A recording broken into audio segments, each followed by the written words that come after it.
And a good morning to everybody. This day we're going to be talking about a man and his wife who believe their children are zombies. And then we're going to take a look at your forecast throughout America. It's today on Good Morning America. I'm Charlie Gibson. Joan Lennon with me right now. Joan, how you doing today? I'm doing so well. Thank you for asking. I'm glad you're doing well, Joan. I just found the old bumper music for Good Morning America from That's really disturbing, especially what we're about to talk about. Do you remember the music? I do. It's very 70s, early 80s-ish. This is from 87 to 89. Oh. Yep. It's the same stuff that was also used in What About Bob? When he was interviewed on What About Bob for Good Morning America. Anyway, we're talking about disturbing shit today, and it involves Chad Daybell. And we're going to hear some very disturbing audio from people that were very close to Chad Daybell and are still fairly crazy. In the courtroom filled with tense anticipation, witness Zulema Pastenes provided a deep dive in the convoluted and mystical world that was shared by Chad Daybell and Vallow as a couple at the center of this battle. According to Pastenes, Daybell and Vallow believed they had been married in multiple past lives and were destined to reunite in this one to complete a spiritual mission. How would you handle that if you were dating somebody? And let's say you were kind of serious, like it was more than just like a first or second date where like crazy shit can come out. Let's say you're like 4 or 5 months into it, and then they're like, "Okay, I feel so connected to you. I feel like maybe like I don't know if you believe in past lives, but I feel like maybe we were connected there." How would you respond to that shit after a bottle of wine and you have candles all around you? Well, but here's the thing. So there are people on planet Earth that and work with me here. I'm not saying that, you know, I've had connections with people in past lives, but people where you're like, oh my God, I do this exact same thing. And you compare things and it's like, oh my God, we do exactly the same things. And we're kind of kindred spirits. And we just, wow, it's like we know each other and yet we don't know each other. How is this possible? I get that. That happens. Yeah. I feel like we are kindred spirits to a certain extent. We've been friends for 20 some years and have always kind of had the same connection. Mm-hmm. Not that we were married in past lives or something, but it's just like you have certain connections with the people, but it's more so because of similar beliefs and feelings and that sort of stuff. Yeah, but if you came to me one day and said, Stace, I think, you and I were really good friends in another life and yada, yada, yada. No. Wait, Tony, you and I need to talk. I believe I'm really concerned about your mental health at this point. That's where I would go with that. We were at the volcano and then Xenu came and... But that's a whole other case. But right now, I need you to sign up on the path and to start getting on the track there. And for only $299, you can have your first course. And then you can eventually get to true clear eventually. And we'll learn about Xenu. Anyway, this mission, according to their beliefs, involved gathering the 144,000 souls mentioned in the Doctrine and Covenants. 77 verse 11, I believe is how that's read. Is this Mormon bullshit? And casting out dark spirits, including one named, this is where it gets fun, Ned. Who the hell? Ned. Okay, did your mind not go right to the freaking Simpsons? No, my mind goes to Ned Ryerson. I go to Groundhog Day. Groundhog Day. I go to Groundhog Day and Ned Ryerson. No. Yeah. No, Ned. No, Ned Flanders. I went Ned Flanders. I went Ned Ryerson, who they believed had possessed Lori's then husband, Charles Vallow. And this was just a whole crazy piece of the Vallow case where they somehow he convinced Lori, I don't know how it all went down, but that he was convinced that he was possessed by this guy named Ned. And he needed to die. Chad told Lori that they were the angels who were supposed to gather the 144,000. which I guess if you're an extreme narcissist and you're really thinking grandiose and your boyfriend's coming to you or your fiance or husband's telling you this, you're thinking, shit, I'm a queen, and you're going to go along with it. Zulema recounted shedding light on the depth of their shared delusions. Let's take a listen to some of that testimony from the courtroom. Chad had told her previous lives, and in a previous life, she had been, they had been married, and he was James the Less, who was one of Jesus's disciples, and that she was his wife, and her name in that life was Helena. And in regards to the other scripture reference, the D and C, did you ever learn the significance of that? Yeah, it was in regards of the gathering of the 144,000. And Chad had told her that they were the angels that were supposed to gather the 144,000. And when you say Chad told her they, is the they referring to Chad and Lori? Correct. And then you talked about meeting Alex Cox at a conference in November of 2018 in Arizona. Yes. Was Chad also present at that conference? Yes. Was Lori present? Yes. The meeting of the minds right there at that conference. Jeez, dude. Their actions based on these beliefs culminated tragically. Charles Vallow was shot by Lori's brother, Alex Cox, who was under the impression, fueled by Lori and Chad, that Charles was a zombie possessed by a dark spirit. Yes, this was the first time that Lori talked about someone being possessed by a dark spirit or a demon. This first time that I heard the idea of someone passing away and having this small window of time where a dark spirit or a demon could come into the body and take over the body. And she said that that's what had happened to Charles, and that Charles was now possessed by a dark spirit or demon named Ned. Had you heard the term possession before? Yeah, I had read about it in the scriptures before.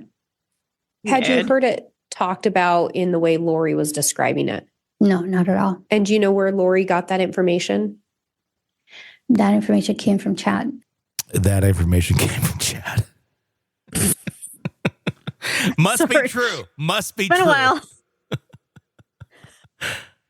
Thoughts on sorry. that? I know there's dead people here. I'm so sorry.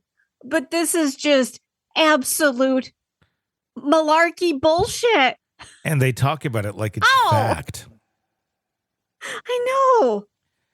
I think Zulema's still in the category of believing a lot of this shit. It's just that it's not Chad anymore. I'm sure she found the bullshit somewhere else. The narrative shared by Zulema in court highlighted several gatherings, including a notable event where the group attempted to cast out dark spirits from Charles Vallow, who was not physically present. Lori was in constant communication with Chad, who was directing the casting, Zulema added, indicating the level of control and influence Chad maintained over the group's activities. The relationship between Chad and Lori was not only spiritual, but also physically intimate, with Zulema describing scenes of them being affectionate in the way typical of a couple, despite both being married to others at the time. They held hands, they hugged. Chad even had a portal in his home where he claimed to receive instructions from the spirit world, she explained. This portal... Can you get one of those at Home Depot, Tony? Well, it just depends. They sell out quite often in the lighting section. They're usually next to the outdoor lighting, the indoor and the outdoor lighting. Sometimes they have the ones that are powered by solar, but those are hard to find. If you get the ones that you plug in, my God, those portals are amazing. And they change colors too. They They do. This portal supposedly, but only Home Depot, not Lowe's. The portal supposedly communicated, or Ace is a place with the helpful hardware folks. They could probably direct you in the right place. The portal supposedly communicated not only spiritual messages, but also a foretelling of death, specifically regarding Chad's then wife. Because why not? If the spirits are going to tell you she's going to die and she dies, then there's nothing more to look into. Tammy Daybell. Wait a second. Wait, hold on. Hold on. If the spirits know all of these things, why not just get the lotto numbers? Well, why would people? It's not about lotto. It's about the spirits and the zombies, and it's basically they're all knowing. It's about Chad Daybell trying to one-up himself to have sex with the blonde woman with large boobs. That's what it's fucking about. And there it is, Your Honor. That's all it's about. That's all the fuck it is. And he interjected all of this bullshit to essentially get himself there because these people were stupid enough to believe his bullshit. And he was like, oh, this fucking works, doesn't it? Oh, my God. Now I got her. And then he killed his wife. That's really the crux of it. That's all this is. The fluff of this is almost amazing to me that we're even debating this in court, that we're hearing these testimonies, that people are believing this kind of bullshit. But when you actually look at some of these religions, really any religion in general, it's filled with fluff. It's filled with insanity. It's filled with these magical beliefs that somehow we're supposed to suddenly suspend reality and go, well, it's God's will. Because whatever doctrine bullshit you're believing in that moment in time must be true. Because whatever you're believing in is the right one and everybody else is completely wrong. That's the crux of most religions. It's everyone else is wrong and you're right. So you must gather everyone to your belief system. And if you gather them more and more, and they believe your bullshit, and you're Chad Daybell, and you're really completely full of bullshit, and it happens to land you a blonde, attractive woman with large breasts that wants to have sex with you, then Chad thought he hit the fucking jackpot. And that's what this is. It's nothing more than that. It's a piece of shit and a very influenceable, dumb, and mentally ill woman. Is what this is. It's actually, I think the more we look at this, it's more Chad preying on a mentally ill person. Yeah, I think that you've nailed it. Absolutely. He was manipulating a woman who could easily be manipulated for his own benefit, and he proved it. Yeah, I think that's really what it comes down to. Zulema describing scenes of them being affectionate. We talked about that. The portal supposedly communicated not only spiritual messages, but also a foretelling of death. Because why not? Why not eliminate people with this as well? Specifically regarding Chad's then wife, Tammy Daybell, whom Chad claimed would die prematurely. A prophecy that disturbingly came true. Not because of natural causes, but because the coroner eventually ruled it after exhibiting her body that she was asphyxiated. What a prophecy, Chad. What a prophecy. The courtroom also heard the so-called 7 gatherers, a group that included Zulema. And if you include people to make them think they're really special and big in this whole, my God, you're going to change the world and you're part of the 144,000 and you're really weak-minded, people will buy into your bullshit. It's not hard to start a cult.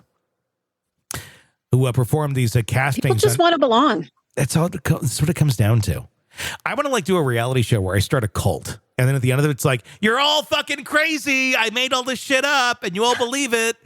Just to prove how easy it would be to do this. Because it really wouldn't be hard to start a cult. I really don't think it would. The influence Chad and Lori wielded, wrapped in a veneer of spiritual urgency, often left the group turning to Lori for answers which were claimed were provided by Chad. I don't think it'd be hard to start a cult at all. I think it'd be very easy. The problem would be having morals and decency and going, I can't do this to people. This is fucking insane. But if you don't have that, if you don't have any sort of moral decency or ethics, you can start a cult and keep going with it as long as it benefits you and you're getting all the gratification. Ultimately, like I always say, all roads lead to narcissism. All roads lead to narcissism. And if that's your MO, yeah, you're a fucking great cult leader if you really want it. I think we're seeing maybe not so little. We're seeing cults all over different countries now. People being groups and blindly following without questioning or critical thinking. And I think it's easy to get into it. It's easy to get blindsided by these things. I think it used to take more grooming than it does today. I think, honestly, the weird thing is we have more education in our world than we've ever had before. But it seems like there's less grooming needed to make people believe your bullshit. Yeah. Yeah.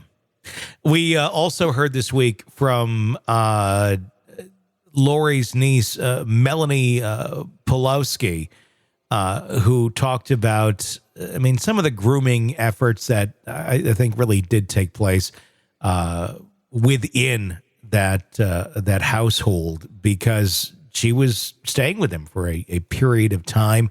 And even at some point thought, you know what, I'm gonna call Chad Dad. Would you say at some point you developed a close relationship with Chad? Yes. At some point, did you eventually begin referring to him as Dad? Yes. At some point, did Lori and Chad begin sharing teachings with you or their purported beliefs? Yes. Do you recall them sharing some teachings regarding light and dark? Yes. Do you know where those ideas were originating from? I believe they came from Chad. Do you recall what they taught you or told you in relation to light and dark? From what I remember, Chad was said to have a gift to spiritually discern, and he could see light and dark, or if a person had good intentions, but that he could see through and had that gift. So you convince young people of your powers, and then they start, reverberating your bullshit. And then the other people are like, oh, well, there must be something to this. That's essentially what happened in a lot of this borderline beginning cult circle that they had going on. Well, it's taking advantage of people and their willingness to allow you into their lives and believe you. It's real easy to take somebody's word and want to believe the best in them. And he just took advantage of people at every turn. And then when law enforcement starts looking into you, well, what do you do? At some point, did you have conversations with Chad and Lori about law enforcement? Yes. What did they tell you in relation to law enforcement? They told me that law enforcement was corrupt and that they were after them and that they couldn't be trusted. At some point, do you recall if specific law enforcement officers were identified as dark by Chad and Lori? Yes. Who were those officers? Detective Aramasio and I want to say Detective Hope. Is that? I'm not sure if that's right. There was somebody who was related to Tammy's family, I think. Yeah, just say that they're dark. And you've already established that dark is bad and they're horrible and they're zombies and they're out to get you. And then you can make your following go, yeah, they're bad. Wow. Melanie, by the way, also, do you have something to say there? I didn't mean to interrupt you. Go ahead. No, I'm gasping over here. Okay. It's just phenomenal to me. So keep going. Yeah. I heard the gasp. I wasn't sure if it was like a breath to talk, and I didn't want to talk over you. And then, of course, Melanie, she was once married to Brandon Boudreaux. Her new husband, even Ian, this is some new testimony, talks about the strange religious blessing that he then actually got from Chad after being married to Melanie Pulowski. And he's kind of an outside source that kind of pulled Melanie Pulowski out of this, saying, this is kind of bullshit. In addition to, giving me a blessing, or saying, they approve of me marrying Melanie, they gave me a religious blessing. Was anything strange about the religious blessing to you? It was unorthodox based on the LDS beliefs that I held at the time. He talked about shielding me with light, removing dark weapons from me. Initially, were you somewhat open to some of the ideas she was sharing? Yes. How long did you remain open to those ideas? Until the night we got married. What changed that night? The weight of what she was sharing, the implications of what she was sharing. It was just hearing that she feared that Tylee and JJ may have been in danger at that time. And the behavior that she was seeing from Chad and Lori at that time. When you introduce magical beliefs into any of your thinking, it gets kind of hard to decipher what's real and what's not. So I find it somewhat amusing. There's like, well, they're unorthodox beliefs, according to our LDS thinking. Oh, you mean like the guy that had the fucking golden tablets in the United States that was a con artist beforehand and then basically created your religion? Am I criticizing the LDS faith? Yes, I am. It's fucking insane. Just so we're clear. It's fucking insane. Yeah. But anyway, if we're going to base it on this, so what is unorthodox at this point? Because they go so fucking out there, and this is the problem with the whole damn thing. I know they were not necessarily LDS, and LDS is always like, they're not part of us. They got there somehow. And they took the fucking step up the diving board, step by step, and they walked to the edge. And then they said, wait a second, don't dive into the pool. Like, well, why not? Well, that's too... And they dived into the fucking pool. Well, how did they get at the diving board? How did they climb it up? What led them to decide to go dive and go off the fucking deep end and have these bases of insane beliefs? It's LDS. Yeah. I'm sorry. It is. It is what it is. And there's lovely people in there. I'm not trying to attack anyone personally, but I'm sorry the belief system is fucked up and it leads to extreme behavior. That's the only reason why such a faith that has such a small following, when you actually look at the numbers, can produce this level of extreme, crazy people. That's not in any sort of way, shape, or form equivalent to other belief systems. And they all got their stuff. But there's a reason why in the last year, some of these extreme cases have all stemmed off of LDS. There's something to it. There is. There's something to it. At its core, are they preaching to do these horrible things? No, not at all.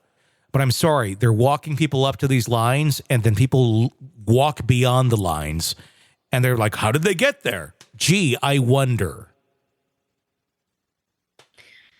I wonder, is there something about the people it's attracting that they're extremely gullible and yes, maybe have no self-esteem and just don't question things, don't question authority. You're either born They're into not it critical or thinkers. You were either born into it or you were recruited into it. And it's I'm watching that with my own mother. She lives in a state where a lot of older people live. And she was never very religious before, but now she is. And some of the things that I've heard her say, I'm like, where in God's name, pardon the pun here, where is this coming from? From a person who really thought on her own to now she's following the flock. And it's like, I don't recognize you. You're not thinking for yourself. You're just following. And you've stopped thinking for yourself. And it worries me how some people are just easily persuaded by these things. Well, most people are easily persuaded by things, and that's the scary part. I don't fault the goodness, because I should just be clear here. There are good things that organization does. I'm going to call it an organization, not a religion. But at the same point, it's twisted, as are many religions that are organizations that masquerade as religions. But no, it is. And if it gets people out of other bad behavior, and gives them another direction in life, basically as a second addiction, cool. If it gets you out of drugs, gets you out of this or that, wonderful. And if that works for you, great. Yeah. But I'm sorry. It leads people to a lot of fucking insanity. And there's a lot of beliefs in that system that were manufactured in the last 150 years by a man who's a known fucking con artist. That's their leader. And their own books that they wrote about everything. And by the way, the fucking Bible says you can't fucking add to it. So how they somehow thought that you can add to it, I'm not quite even sure on that. But it happened. And it leads to this. It leads to this. This is what we're seeing today. Of people who've taken it a bit too far. So there's your latest on the Daybells. God knows what the hell's going to happen tomorrow. Want to listen ad-free? Want advanced access to all of our interviews before anyone else? Become a True Crime Today Premium Plus subscriber on Apple Podcasts. You get every episode commercial-free. So you can binge on True Crime. Until you can binge no more. Search True Crime Today Premium Plus on Apple Podcasts now, or go to our podcast page and sign up now. More of the Hidden Killers podcast next.